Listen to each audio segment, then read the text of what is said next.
just some reflections that come into your mind and everything. I was talking to Mr. Kausick. He actually, when he was young, he led a whole troop of Ras Leela persons. He would dress them up, teach them how to do Ras Leela. He was one. There was another person also. I can't remember his name, but even an ISKCON devotee had joined with him. So these are Ras Leela performers. And he just passed by to bring me some Mahaprasad from Radha Vallabha. So they've found, because we have all these new machines and everything, they found that the machine can actually detect the thymus. Ultrasound can't do it, but there's another machine that can. It can detect the thymus and see if it's working right. And in some people, it's almost completely disappeared. The thymus gland, the vagus nerve, the parasympathetic, it's all part of this parasympathetic system. And if the commander, the thymus gland, the producer of everything of your immunity system, if your army's down, gone, you can do whatever you want to. Good. You can do whatever you want to. So go ahead and disconnect yourself from that.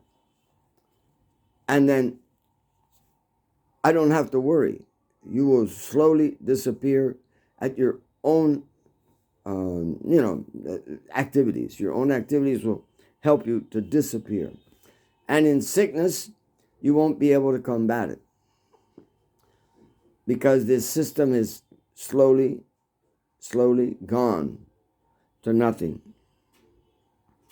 So this is like a system that shows how much we are connected. And this system is like, they can describe it and show how it works and everything, but they can't duplicate it in AI. No, they can't duplicate everything that it is able to do. They can't duplicate this, because it's so close to eternality, so close to what is real. It's like that passage of ours that goes from the person who is involved in reflected energy and the person who is involved in the projected energy of the supersoul. I can either validize, give value to the projective energy from Vishnu, which is coming from there. We're both sitting right behind the thymus.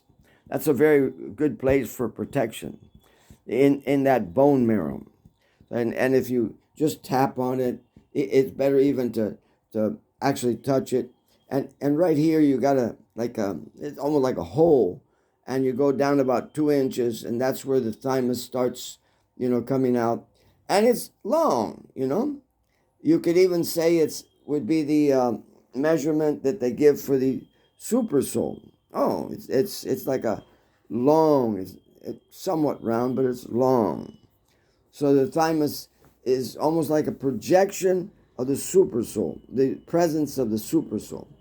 So we can either be writing on the projection of the super soul and seeing how he sees this whole world, which is the pure devotee's way of doing it. Or we can be writing on the reflective energy, and that reflective energy does not begin here. That reflective energy is projected to the pineal gland, and then after the pineal gland. So then we are kept out of that connection at a certain point if we're not in the projective energy. We're not writing on the projective energy. I can't tell who is and who isn't. But of course, the pure souls, they are writing on that projective energy, because that's our reality. we actually never leave our seat. Actually, our existence is a ray of Vishnu. Not just a ray from his eyes, but it is the emanation from, Sarva Karna Karnam.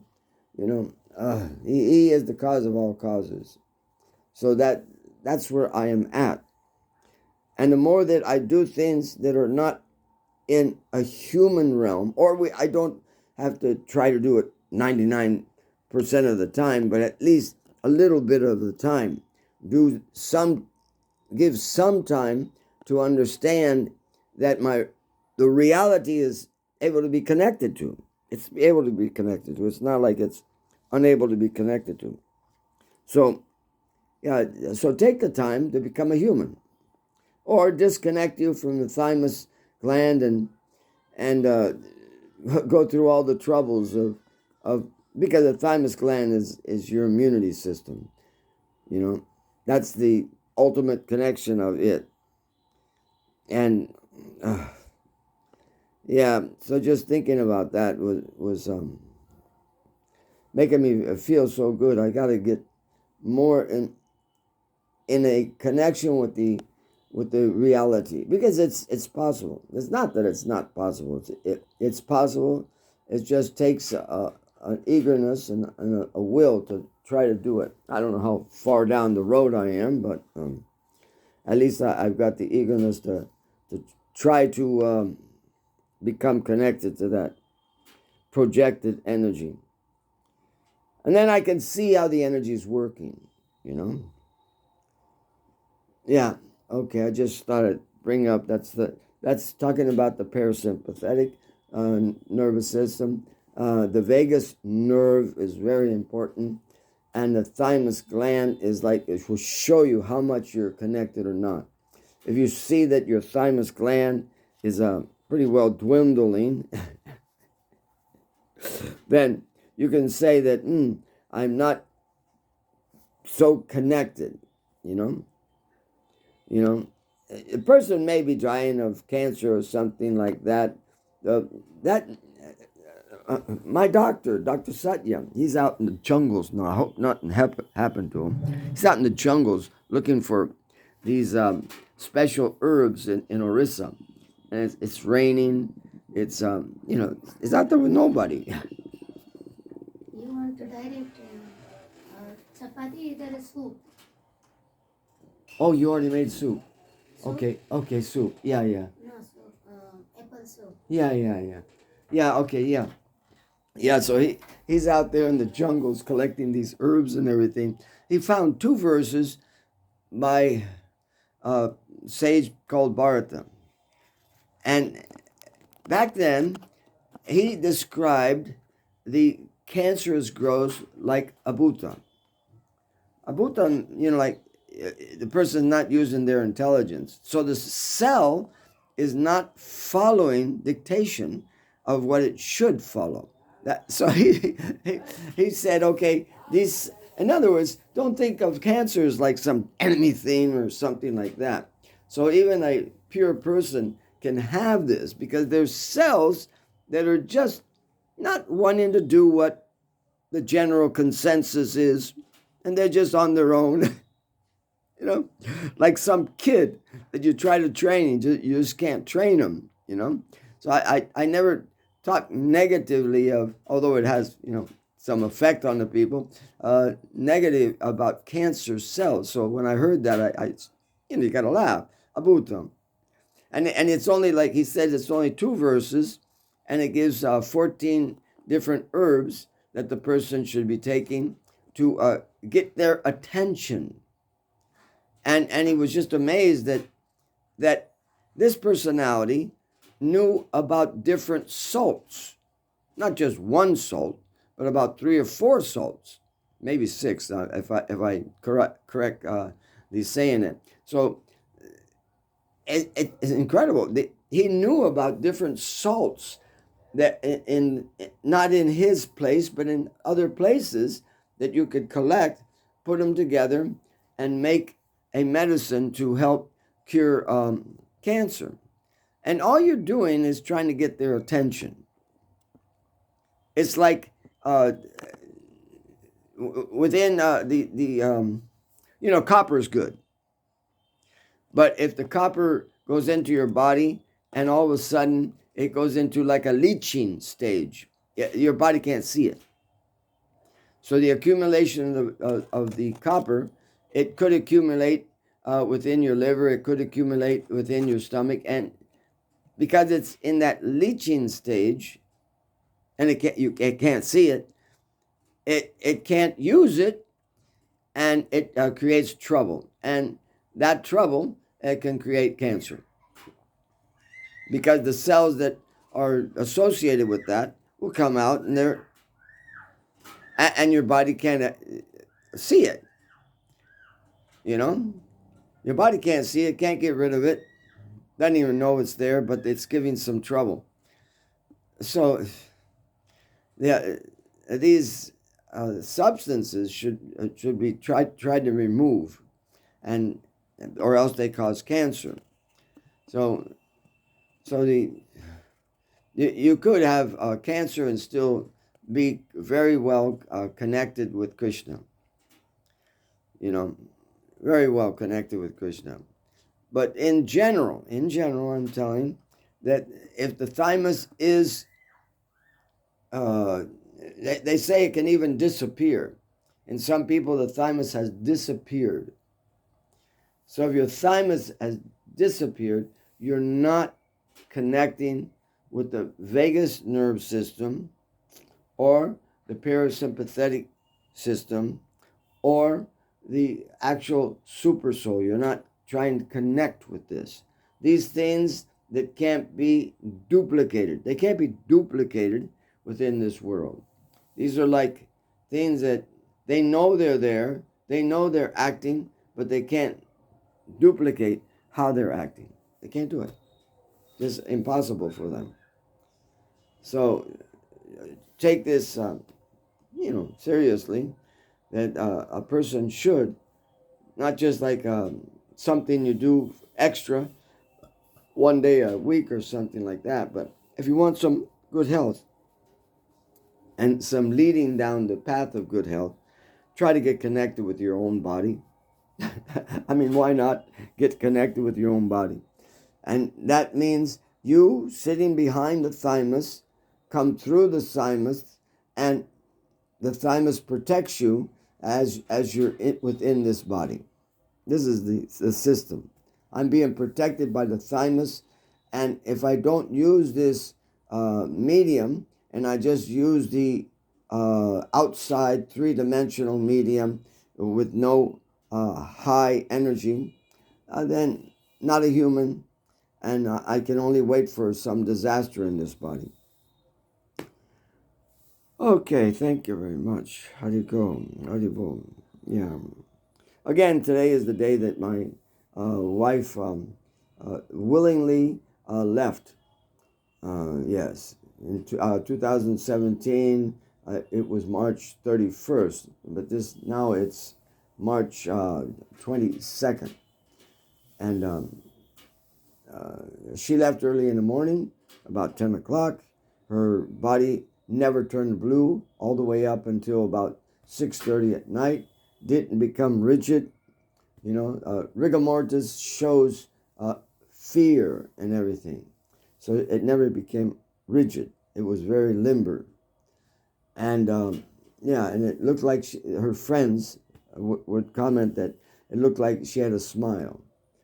Oh, incredible day. Yeah, okay. Just doing this as an offering. Also, I can't detect spiritual advancement or not, but I can surely detect the willingness to serve. So I could detect that easily. She had a great willingness to serve, and she looked for things that she could do that were of service. I could not get her to buy jewelry, not bangles, not nose ring, but she just loved to wear a sari because Prabhupada liked saris. Oh, one time Srila Prabhupada in Los Angeles, he saw the ladies wearing T-shirts, and he said, no, choli. not women should not wear these T-shirts, you know. So, and also, Prabhupada made comments about the hair, and he says it's a very important part of a lady's life is her hair. So they should keep their hair nicely. So she was always combing her hair and saying, "This is Prabhupada's hair." So, you know, lady really dedicated. For the mechanical part, she helped Mukunda Maharaj and also Lokanath Swami in writing, because she was English major, high English major, and she could write so nicely that it would be easy to read, and it was in legal form. She could write in that manner. So she was helping, her and another girl were helping there in Washington, D.C., to fight the Robin George case, which was $32 million case. So they did. January 9th, the Supreme Court, 1990, I think 1990. 1990, I'm pretty sure. Yeah, 1990 or 91. No, 1990. Yeah, they opened the case up, and it just happened to be that the head guy was from El Paso, Texas, where I lived for so long. I didn't do any connection with him, but he's the major person that let the case come into the Supreme Court. And yeah, Mukunda Maharaj had he has so many gadgets, but he had like the first mobile, and I asked him how much it cost, and he says it's $3 a minute to use this phone. But he said it was very important that as soon as they grant permission, he wants to know. So, you know, he was sitting in his car waiting for that grant. So it happened January 9th, after the Christmas vacation to the Supreme Court. So my wife, she was the one that was organizing, not just completely alone, but one of the primary people organizing the 24-hour kirtan. And if anybody has ever been in Washington, D.C., they will tell you it is horrible during winter. It was like an unwanted land. Of all the colonies, Washington, D.C. was unwanted land. You can even see places where they still have the measuring stick of how deep the water was in the swamp, because that was a swamp land. They almost had to drain that land to be able to even use that land, you know. So it was unwanted land. So I think it was 3 different states gave a part of it, and they called it the district of, the district, D.C. Yeah, so that's Washington, D.C. That's where I was born anyways. Okay, so, yeah. So she was in that fight organizing, and the winter is horrible. It's like a wet, cold, and then all of a sudden icy, and then wet, cold, icy. Oh, because you got airs coming from the north, you got airs coming, and it's right close to the Chesapeake Bay and everything, and the ocean and everything. So really horrible situation. So she manned that like 24 hours, more than a month. They were singing right in front of the archives in Washington, D.C. And so they did a lot. So that I just trying to show the efforts, because anybody, even a fool can judge the efforts that persons make to serve. So the effort that she made to serve was, I like it. I can't match it, that's for sure. Let's see, I don't know. Yeah.